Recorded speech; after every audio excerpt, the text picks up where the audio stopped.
శ్రీమాత్రే నమః. అమ్మతో ప్రయాణానికి స్వాగతం. అందరికీ అమ్మవారి ఆశీస్సులు ఉండాలని మనస్ఫూర్తిగా ఆ తల్లిని వేడుకుంటూ ఈరోజు గురువారం దత్తాత్రేయ స్వామి వారికి ఎంతో ప్రీతికరమైనటువంటి ఈ రోజున ఈ కథ విని స్వామి అనుగ్రహాన్ని పొందుదాం. పూర్వకాలంలో జంబాసరుడు అనేటటువంటి ఒక రాక్షసుడు ఘోరమైనటువంటి తపస్సు చేసి బ్రహ్మదేవుణ్ణి మెప్పించి అనేక దివ్య వరాలను పొందుతాడు. పరమేశ్వరుని మెప్పించి అనేక దివ్య ఆయుధాలను కూడా పొందుతాడు.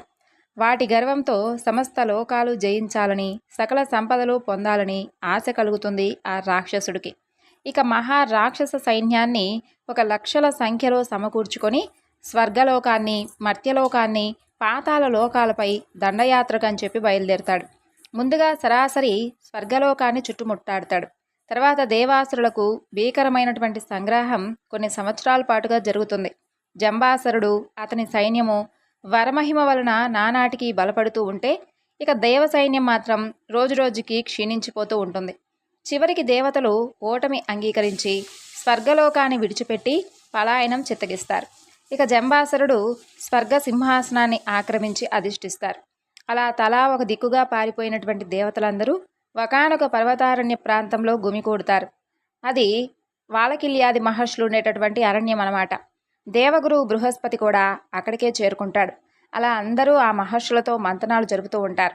స్వర్గలోకాన్ని మరలా సంపాదించుకోవాలంటే విష్ణుమూర్తిని శరణు వేడుకోవడం ఒక్కటే కర్తవ్యం అని చెప్పి నిర్ధారించుకుంటారు. ఇక బ్రహ్మదేవుడు ఇప్పుడు దత్తాత్రేయుడుగా అవతరించి ఉన్నాడు. విష్ణుమూర్తి ఆయన సహ్యాద్రి సీమలో విహరిస్తూ ఉన్నాడని చెప్పి బ్రహ్మదేవుడు చెబుతాడు. అయితే అతను మదవతి మధ్యలోలుడై నింద్యాచారుడుగా కనిపిస్తాడు చూడటానికి. ఆ మదవతి ఎవరో కాదు, సాక్షాత్తు లక్ష్మీదేవే. అతన్ని ప్రసన్నుని చేసుకోవడం చాలా కష్టమని చెప్పి, అయినా ఇక వేరే గత్యంతరం లేదు కాబట్టి ప్రయత్నించి చూడమని చెప్పి అక్కడ ఉన్నటువంటి మహర్షులందరూ కూడా ఉపదేశిస్తారు. వారి ఆశీర్వచనాలను కూడా తెలియజేస్తారు. ఇక బృహస్పతిని ముందు నిలుపుకొని ఇంద్రాది దేవతలందరూ కూడా ఆ సహ్యాద్రి పర్వతాన్ని చేరుకుంటారు. దత్తాశ్రమం వెతికి పట్టుకుంటారు.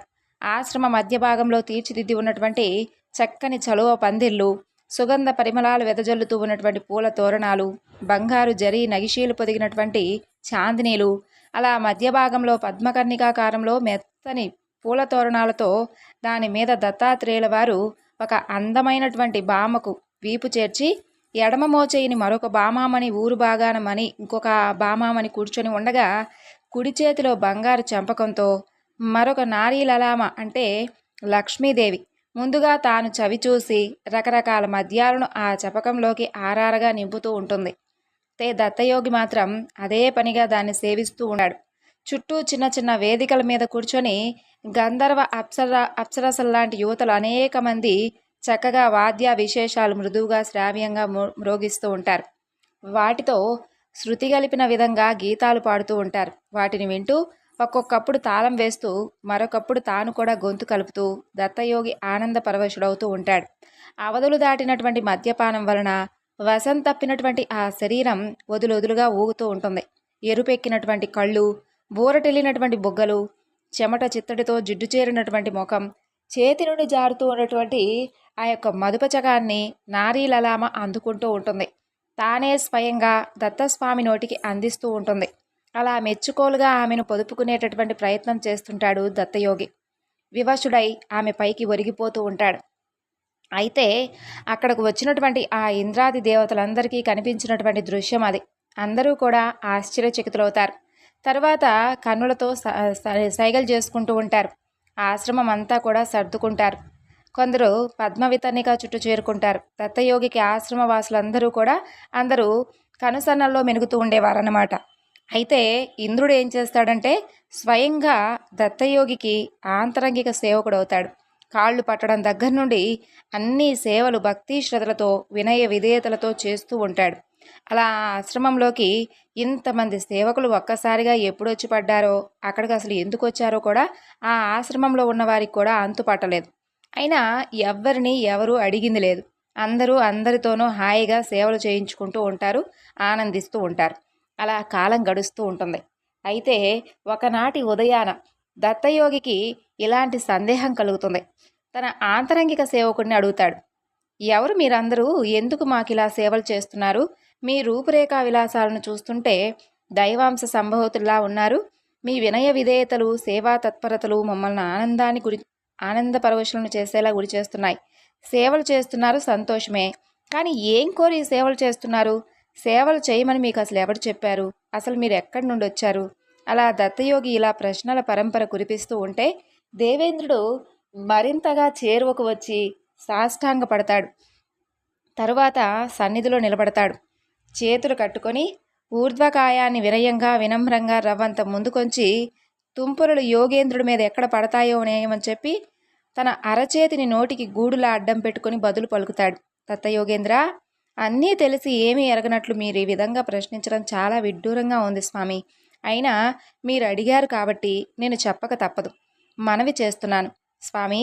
నేను దేవేంద్రుణ్ణి. ఈ పరిచారకులందరూ దేవతలు. జంబాసురుడనే రాక్షసుడు స్వర్గలోకం మీద దండెత్తి మమ్మల్ని చాలా బాధ పెడుతున్నాడు. మమ్మల్ని అందరినీ అక్కడి నుండి పారద్రోలాడు. స్వర్గసీమను ఆక్రమించుకున్నాడు. దిక్కు తోచక ఇదిగో మేమందరం తమరి సన్నిధికి చేరుకున్నాం. మిమ్మల్ని సేవిస్తూ మీ అనుగ్రహం కోసం ఎదురు చూస్తూ కాలం గడుపుతున్నాం. ఈనాటికి తమకు దయ కలిగింది. ఆ జంబాసురుని ఓడించి మరలా మా రాజ్యాన్ని మాకిప్పించండి. యజ్ఞ యాగాది క్రతువులన్నీ కూడా సఖ్యంగా సాగేలాగా మీరే చూడాలి. దానికి మీరొక్కరే సమర్థులు. ఇక ఎవరి వల్ల అది సాధ్యం కానటువంటి పని కాబట్టి అనుగ్రహించండి స్వామి అంటూ దేవేంద్రుడు అడుగుతాడు. అప్పుడు దత్తయోగి, ఏమిటి, నువ్వు దేవేంద్రుడివా? వీరందరూ దేవతలా? ఆశ్చర్యంగా ఉందయ్యా. అష్టదిక్పాలకుల అధిపతివి, నీ సేవలు నేను పొందడమా? అపచారం, అపచారం. నేనొక సాధారణ తపస్విని, అందులోనూ ఆచార భ్రష్టుణ్ణి. నీ సేవలు నేను పొందడం కానీ, నీ దేవతల సేవలు మా ఆశ్రమవాసులు పొందడం కానీ అస్సలు తగని పని. తెలియక జరిగినటువంటి పొరపాటు. ఈ క్షణం నుండి మీరందరూ మీ మీ సేవలు విరమించుకోండి. మీకే మేమంతా సేవలు చేస్తాం, తరిస్తాం. నీ సామ్రాజ్యాన్ని జంబాసురుడనేటటువంటి రాక్షసుడు ఆక్రమించుకున్నాడన్నావు కదా, దానిని మరలా తిరిగి మీరు పొందడానికి కూడా మేము సహకరిస్తాం. తప్పకుండా మేమంతా మీ వెనకే ఉండి మీకు సహకరిస్తాం. నీకు తెలుసు కదా మేమెంతటి యుద్ధవీరులమో. అందుచేత రణరంగానికైతే మేం రాలేం, కానీ మీ వెంటే ఉండి ఆ శిబిరాలలో క్షతగాత్రులకైతే సేవలు అందించగలం. ఈ పాటి సహకారం అందించడానికి మేమైతే ఎప్పుడూ సిద్ధమే. నిజానికి అది మా అదృష్టంగా భావిస్తాం. దీనికి మీరు అభ్యర్థించాలా? ఆజ్ఞాపించండి అంతే. అంతటి సువర్ణమైనటువంటి అవకాశం మాకు కలిగినందుకు మేము కూడా ధన్యులం. దేవతలకు సహకరించడం కన్నా తపస్సులకు ఇక కోరుకోవాల్సింది ఏముంటుంది స్వామి అంటూ స్వామివారు అంటారు. అప్పుడు దేవేంద్రుల వారు, దత్తయోగీంద్ర, ఇది చాలా అన్యాయం. మాటలతో మమ్మల్ని మభ్యపెట్టాలని చూస్తున్నారు స్వామి. ఇప్పటికే అన్ని విధాలా నలిగిపోయే ఉన్నాం. కాపాడవలసినటువంటి నాదుడే పరాచికాలాడితే మేమేమైపోవాలి? మీరు అనుగ్రహిస్తే స్వర్గలోకం మరలా మాకు దక్కుతుంది. లేదా ఇక్కడే ఇలాగే ఇదిగో మీ సేవలోనే ఇలా ఉండిపోతాం. ఇంతకన్నా గొప్ప ఆనందం ఆ సింహాసనంలో నాకైతే లేదు. కాకపోతే నా విధులు నేను నిర్వహించాలి కాబట్టి, యజ్ఞ యాగాదులను సక్రమంగా జరిపించాలి కాబట్టి, ఈ బాధ్యతలను అలనాడు మీరందరూ కూడా నాకు కలిసి అప్పగించారు కాబట్టి, దుర్మార్గంగా అన్యాక్రాంతమైనటువంటి ఆ స్వర్గలోకాన్ని, అది కూడా ఆ యొక్క రాక్షసాంతమైనటువంటి ఆ స్వర్గసీమను మరలా నాకు అప్పగించమని చెప్పి అభ్యర్థిస్తున్నానంతే. తమరు దయామాలి, నాతో ఆడుకోవద్దు. నా అదృష్టం ఇలా ఉంది, ఏం చేయమంటారు? నన్ను నమ్ముకొని ఇదిగో ఈ దేవతలు కూడా ఇలా వచ్చి పాపం అగచాట్లు పడుతున్నారు అని దేవేంద్రుల వారు చెబుతారు. అప్పుడు దత్తయోగి, దేవేంద్ర, నన్ను నా మాటలను అపార్థం చేసుకుంటున్నావు. నిన్ను నొప్పించడం కానీ పరాచికాల ఆడటం కానీ నా ఉద్దేశం కాదు. నేను అంతటి వాడిని కాను. నేనేమన్నా ఉపేంద్రుణ్ణా? ఇంద్రుడితో పరాచికాలాడటానికి కేవలం సాధారణమైనటువంటి ఒక తపస్విని. చూశావు కదా నా దినచర్య, ఎంతటి భ్రష్టాచారున్నో నువ్వు తెలుసుకునే ఉంటావు. మద్యపానారతుణ్ణి, మదవతీలోనుల్ని, సంయోగమే తప్ప యోగమంటూ ఎరగనివాణ్ణి, ఇదే తపస్సుగా ఇదే అద్వైత స్థితిగా మురిసిపోతున్నవాణ్ణి. ఈపాటి ఇంద్రియాలనే జయించలేనటువంటి నేను ఇంద్రుడికి సహకరించడమా? విడ్డూరంగా లేదు? కష్టాలలో ఉన్నావు కాబట్టి ప్రతి గడ్డిపోచ నీ కంటికి ఇలాగే కనిపిస్తుంది కాబోలు. ఇక నా శక్తి ఏమిటో నేను తెలుసుకోవద్దు? అందుకని మరొకసారి చెబుతున్నాను. ఆ రాక్షసులేమిటో, ఆ యుద్ధాలేమిటో మీరే చూసుకోండి. మేము అందించగలిగినటువంటి సేవలేమిటో మాకు చెబితే తప్పక చేస్తాం, ఆనందంగా చేస్తాం అని అంటాడు దత్తస్వామి. వద్దు స్వామి, వద్దు. నీ పరీక్షలు మేమిక తట్టుకోలేము. నీవు జగన్నాథుడివి, శ్రీమన్నారాయణుడవని మాకు తెలుసు. ఈ నారీలలామ సాక్షాత్తు లక్ష్మీదేవని కూడా మాకు తెలుసు. ఈ విలాసనీ బృందం, ఈ మద్యపానం ఇదంతా కూడా కేవలం నీ మాయ అని కూడా తెలుసు. భక్తులను ఎంతగా పరీక్షిస్తావో, ఎలా బురిడీలు కొట్టిస్తావో మాకు తెలియదా? ఎవరు నువ్వు? ఎందుకు సేవలు చేస్తున్నావంటే నన్ను అనుగ్రహించడానికి అని సంబరపడ్డాను, కానీ ఇలా పరీక్షల మీద పరీక్షలు పెడతావని అనుకోలేదు. ఇది ఇంకో రకం పరీక్ష అని తెలుసుకోలేకపోయాను. అనగాత్యా, నువ్వు యోగీనాం యోగివి, ఋషీనాం ఋషివి, కవీనాం కవివి. నీకు అసలు అసాధ్యమంటూ ఉంటుందా? సంకల్పించాలే కానీ సమస్తము నీ ఆధీనంలో ఉండదు. ఈ యొక్క దీనుని కనికరించి స్వర్గ సింహాసనం మీద ఉన్నటువంటి ఆ యొక్క పునఃప్రతిష్ఠుని చెయ్యాలని కోరుకుంటున్నాను. అంతే తప్ప నీకు అదంతా కూడా క్షణాల మీద పని నాకు తెలుసు. ఎందరెందరో మహారాక్షసులను సైతం చిటికలో చుదమట్టించినటువంటి వాడివి. జంబాసురుడు నీకొక లెక్క. నిజంగా మా సేవలు నీకు నచ్చి కనుక ఉంటే దయచేసి ఈ ఒక్క ఉపకారం చేసి పెట్టండి. లేదంటే మీ సేవలో ఇదిగో ఇలాగే మరికొంతకాలం గడిపేటటువంటి అదృష్టమైనా కలిగించండి. అంతేగాని ఇలా కళ్ళబొల్లి మాటలు చెప్పి మమ్మల్ని తప్పించుకోవాలని చెప్పి మాత్రం అనుకోవద్దు. మా అపరాధ సహస్రాలన్నిటికీ కూడా ఇదే విరుగుడు అంటూ దేవేంద్రుడు సాష్టాంగపడి మరీ నమస్కరించి దీనాతి దీనంగా ప్రార్థిస్తాడు. అప్పుడు దత్తాత్రేయుడు పకపక నవ్వుతాడు. ఇంద్రుణ్ణి పైకి లేవనెత్తి గాఢంగా కౌగిలించుకుంటాడు. శచీపతి, ఆందోళన చెందవద్దు. నీ శత్రువులను పారద్రోలి నీ ఇంద్రలోకాన్ని నీకిప్పిస్తాను. స్వర్గలోకాన్ని రక్షిస్తాను. నిన్ను ఇంద్రలోక సింహాసనంపై కూర్చోబెట్టే బాధ్యత నాది. ఆ జంబాది రాక్షసులు నాకు కనిపించే విధంగా చేయి చాలు. మిగతా సంగతంతా నేనే చూసుకుంటాను. వెళ్ళిరండి, మీకు జయమవుగాక అంటూ ఆశీర్వదించి పంపిస్తాడు. అలా ఇంద్రాది దేవతలు సంతోషించి బయలుదేరుతారు.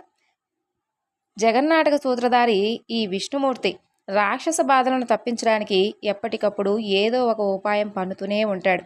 ఏదో ఒక కొత్త నాటకాలను ఆడుతూనే ఉంటాడు. ఈసారి ఏం చేయడానికి సంకల్పించాడో చూద్దామని అనుకుంటూ స్వర్గలోకంను సమీపించారు దేవతలందరూ కూడా. ఇక నందనవనంలో, పొదరిళ్లల్లో, చెట్ల నీడల్లో, దివ్య భవనాలలో దేవకన్యలను, అప్సరసలను బలాత్కరిస్తూ క్రూరంగా హింసిస్తున్నటువంటి ఆ రాక్షసులను చూస్తారు.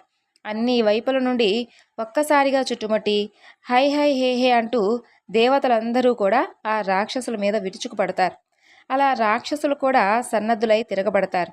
దేవతలను తరిమి తరిమి కొడుతూ ఉంటారు. వాళ్ళు తరుముతున్నంతసేపు ఏదో పారిపోతున్నట్లుగా నటిస్తూ వాళ్ళు ఆగినప్పుడు మరలా తిరగబడి ఉసిగొలుపుతూ, మరలా పారిపోతూ, మరలా తిరగబడి ఉసిగొలుపుతూ వాళ్ళు తమ వెంట పడే విధంగా చేసుకొని ఎలాగైతేనేమి తెలివిగా ఆ రాక్షసులందరినీ కూడా ఈ దత్తాత్రేయ స్వామి వారు ఉన్నటువంటి ఆ ప్రాంతానికి లాక్కొని వస్తారు దేవతలు. ఇక దత్తాత్రేయుడు యథావిధిగా కూర్చొని ఉంటాడు. సరసన ఉన్నటువంటి అనగా రాసిపోసినటువంటి సౌందర్యంలా పక్కనే కూర్చొని విలాసంగా చిరునవ్వులతో కవ్విస్తూ ఉంటుంది. అయితే ఈ యొక్క రాక్షసుల యొక్క దృష్టి అంతా కూడా హఠాత్తుగా ఆ యొక్క సౌందర్య రాశిపై పడుతుంది. ముఖ సౌందర్యానికి కొందరు, చిరునవ్వులకు మరికొందరు, కొంటె చూపులకు కొందరు, యవ్వన సంపదకు కొందరు, చేతుల్లోని కేలీ పద్మ విలాసానికి కొందరు, మృదుతర హస్తంగూలీ వినాశానికి కొందరు, ఆమె యొక్క అందానికి అందరూ కూడా పరవశులైపోతూ ఉంటారు. అలా ఆ రాక్షస వీరులందరూ ఆమెను చూసి సౌందర్యానికి ముగ్ధులవుతారు. కామ వికారంతో వివసులవుతారు. నాయకుడిని నమ్మినటువంటి బంటులు కాబట్టి, తిరుగులేనటువంటి నిస్వార్థ మూర్ఖ సేవలు కాబట్టి ఆమె కోసం తమలో తాము కలహించుకోకుండా అందరూ కలిసి నిర్ణయించుకొని తమ నాయకుడి కోసం ఆమెను అపహరించుకొని వెళ్ళాలి అని అనుకుంటారు. అలా ఆలోచన వాళ్ళకి రావడమే ఆలస్యం. తమకున్నటువంటి మాయాశక్తితో బంగారు పల్లకిని సృష్టిస్తారు. ఆ సౌందర్య రాశి చుట్టూ తిరుగుతూ వికటాట్టహాసాలు చేస్తూ పిచ్చిగంతులు వేస్తూ ఆమె చుట్టూ తిరుగుతూ ఉంటారు. అయితే ఆమె మారు మాట్లాడకుండా ఆ పల్లకిలో కూర్చోమని చెప్పి కూడా గద్దిస్తారు. ఆమె ఒక్కసారిగా దత్తాత్రేయుడి వైపు చూస్తుంది. ఆయన చిరునవ్వుతో వెళ్ళమంటూ సైగ చేస్తాడు. ఆజ్ఞ అందుకున్నటువంటి ఆ సౌందర్య రాశి భయాన్ని బెరుకును నటిస్తూ లేచి వయ్యారంగా నడిచి వెళ్ళి ఆ పల్లకిలో కూర్చుంటుంది. ఆ చర్య వారి మనసులను మరింతగా ఆనందింపచేస్తుంది. అలా బంగారు పల్లకిలో ఉన్నటువంటి ఆ బంగారు రాశిని భుజాల మీద వేసుకొని వెళ్ళడం కన్నా నెత్తి మీద పెట్టుకొని తీసుకెళ్తే మరింత శోభగా ఉంటుంది కదా అనుకొని ఆమెను తమ నాయకుడు మరింతగా ఆనందించేలా చేద్దామని చెప్పి ఆ రాక్షసులందరూ కూడా బంగారు పల్లకిని నెత్తులకు ఎత్తుకుంటారు. ఓహోం ఓహోం అంటూ పరుగులాంటి నడక అందుకుంటారు. అలా వాళ్ళు అల్లంత దూరం వెళ్ళడం చూసి దేవతలందరూ కూడా దత్తుడి వద్దకు చేరుకుంటారు. పల్లకి వెళుతున్న వైపే చూస్తూ దత్తస్వామి ఇలా అంటాడు, ఇక అయిపోయింది, ఆ రాక్షసుల పని ఈ రోజుతో అయిపోయింది అని అంటాడు. అయితే దేవతలకు మాత్రం ఏమీ అర్థం కాలేదు. స్వామి వైపు అలా ప్రశ్నార్థకంగా చూస్తూ ఉంటారు. అప్పుడు దత్తస్వామి ఇలా అంటాడు, దేవతలారా, మీ కోరిక నెరవేరిందయ్యా. లక్ష్మి ఆ రాక్షసుల నెత్తికెక్కింది అంటే ఇక వాళ్ళు సర్వనాశనమయ్యారన్నమాట.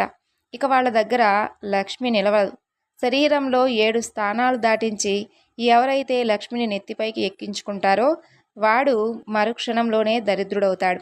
లక్ష్మి పురుషుడికి పాదస్థానంలో ఉంటే పెద్ద పెద్ద భవనాలలో నివసించే విధంగా చేస్తుంది. కటిస్థానంలో ఉంటే మణిమాణిక్యాలు, అతి విలువైనటువంటి వస్త్రాలను కలిగిస్తుంది. లక్ష్మి గూహ్యంలో ఉంటే భార్యా సౌఖ్యం కలిగిస్తుంది. సందిటలో ఉంటే సంతాన సంపద కలిగిస్తుంది. లక్ష్మి హృదయ స్థానంలో ఉంటే అభీష్టాలు సిద్ధించేలా చేస్తుంది. కంఠ ప్రదేశంలో ఉంటే విలువైనటువంటి రత్నాలు హారాలు ధరించేలా చేస్తుంది. ఇక ముఖస్థానంలో ఉంటే భోజన సౌఖ్యం, మాటకారితనం, కవన శక్తి, అమోఘమైనటువంటి వర్చస్సులు ప్రసాదిస్తుంది. ఈ 7 స్థానాలు కనుక దాటి లక్ష్మి కనుక శిరస్సుకు ఎక్కింది అంటే ఇక అతన్ని విడిచిపెట్టి వెంటనే వెళ్ళిపోతుంది. వెంటనే మరొకరిని ఆశ్రయిస్తుంది. ఇది లక్ష్మి యొక్క నియమం. మీరే చూశారు కదా, వీళ్ళిప్పుడు లక్ష్మిని నెత్తి మీద ఎక్కించుకొని వెళ్తున్నారు. ఇక కొద్ది క్షణాల్లోనే వాళ్ళను విడిచి వచ్చేస్తుంది. సామ్రాజ్య లక్ష్మి, విజయలక్ష్మి మిమ్మల్ని వరించడం తథ్యం. ఇదే తగినటువంటి సమయం. త్వరపడండి. మీరు మీ యొక్క శస్త్రాస్త్రాలతో ఆ రాక్షసుల మీద విరుచుకుపడండి. ఇప్పటికే వారు నిర్వీర్యులే ఉన్నారు. ఇప్పుడు మీరు వారిని జయించడం చాలా తేలికైనటువంటి పని. కాబట్టి బయలుదేరండి. దేవతలు తమ తమ ఆయుధాలు ధరించి రాక్షసుల వెంట పడతారు. దొరికిన వాడిని దొరికినట్లుగా చావు బాదుతారు. అదేమిటో కానీ రాక్షసుల వీరుల నుండి ఏ కొద్ది ప్రతిఘటన కూడా వారు ఎదుర్కోలేకపోతారు. అందరూ కూడా నీరసంగా వేలాడుతూ ఉంటారు. జీవశవాలుగా ఆ దేవతల చేతికి చిక్కుకుంటారు. దేవతలందరూ కూడా ఆనందంతో అరటి చెట్లను తెగ నరికినట్లుగా వారి తలలు నరికేస్తూ ఉంటారు. ఇక చివరికి జంబాసురుడు కూడా ఇంద్రుని యొక్క వజ్రాయుధం వేటుకు నేల కొరుగుతాడు. లక్ష్మీదేవి బంగారు పల్లకి నుండి ఎగిరివచ్చి దత్తుడి చెంతకు చేరుకుంటుంది. దేవేంద్రుడు తన సింహాసనాన్ని అధిష్ఠిస్తాడు. ఇంద్రుడు వెంటనే దత్తాశ్రమానికి వచ్చి దత్తుని ముంగిట నిలిచి సాష్టాంగ నమస్కారాలను ఆచరించి స్తుతిస్తాడు. అప్పుడు దత్తాత్రేయుడు సంతోషించి ఆశీస్సులనిచ్చి పంపిస్తాడు. ఈ విధంగా ఆ జంబాసురుడు అనేటటువంటి ఆ రాక్షసుని వలన బాధపడుతూ దేవతలందరూ కూడా దత్తాత్రేయుడిని ఆశ్రయించి స్వామి అనుగ్రహాన్ని పొంది ఆ రాక్షసుడిని తుదమట్టించి తిరిగి వారి యొక్క రాజ్యాన్ని వారు కైవసం చేసుకున్నారు. కాబట్టి దత్తాత్రేయ స్వామి వారి యొక్క లీలలు ఎవ్వరికీ కూడా అంతు చిక్కనివి. స్వామివారు యోగనిష్ఠా గరిష్ఠుడై బాల, ఉన్మత్త, పిశాచ స్థితులు, దిగంబర, జడాకారుల స్థితుల్లో సంచరిస్తూ ఉంటారు. అలాగే స్వామివారి యొక్క రూపం ఎవ్వరికీ అంతు చిక్కనిది. ఇలా వివిధ రూపాలలో భక్తులందరినీ కూడా అనుగ్రహిస్తూ స్వామివారు ప్రతి ఒక్కరిని కూడా పరీక్షిస్తూ ఉంటాడు. ఆ లీలలన్నీ కూడా తెలియజేసుకోవడం, ఆయన గురించి చెప్పుకోవడం, దత్తనామం అనేటటువంటి నామాన్ని పలకడం ఎవరికీ రానటువంటి అదృష్టం ఎవరికో గాని ఆ అదృష్టం రాదు. స్వామివారు సకల వేదశాస్త్ర సమన్వితుడు. స్వామివారు కరుణించారు అంటే వారికి ఉన్నటువంటి దారిద్ర్యం, దుఃఖం అన్నీ తొలగిపోతాయి. వారి జన్మ ధన్యమవుతుంది. స్వామివారి యొక్క చరితార్థం ఎవరైతే వింటారో వారికి ఉన్నటువంటి సర్వరోగాలు, సర్వ పాపాలు కూడా అంతరించిపోతాయి. స్వామి నామం, స్వామి కథలు వినడం కన్నా మించినటువంటి గొప్ప తపస్సు ఏదీ లేదు. సకల సంపత్కరం, విద్యాప్రదాయకం, జ్ఞానప్రదం, సకల ప్రదేశాలలో సమస్త కాలాల్లో ఎంతటి కష్టాలు సంభవించినా దత్తుణ్ణి ధ్యానించిన వారికి జయమే తప్ప అపజయం అంటూ ఎట్టి పరిస్థితిలోనూ ఉండదు. ఇది సకల బంధ విమోచకం. ఈ దత్త చరిత్రలో ఒక అధ్యాయాన్ని కానీ లేదా ఒక భాగాన్నైనా సరే పఠిస్తూ దత్తుణ్ణి స్మరించిన వారు దత్తుని యొక్క అనుగ్రహానికి తప్పకుండా పాత్రులవుతారు. దత్తనామాన్ని జపించిన వారికి ఆ యోగీంద్రుని దయ వలన ముక్తిని పొంది తీరుతారు అంటూ సూత మహర్షుల వారు శౌనకాది మహామునులందరికీ కూడా తెలియజేసినటువంటి కథ ఇది. ఇక ఈరోజు ఈ వివరణను ఇంతటితో ముగిస్తున్నాను. మరొక చక్కని వివరణతో మరలా కలుసుకుందాం. అంతవరకు నమస్కారం. సర్వం శ్రీ లలితార్పణమస్తు. స్వస్తి.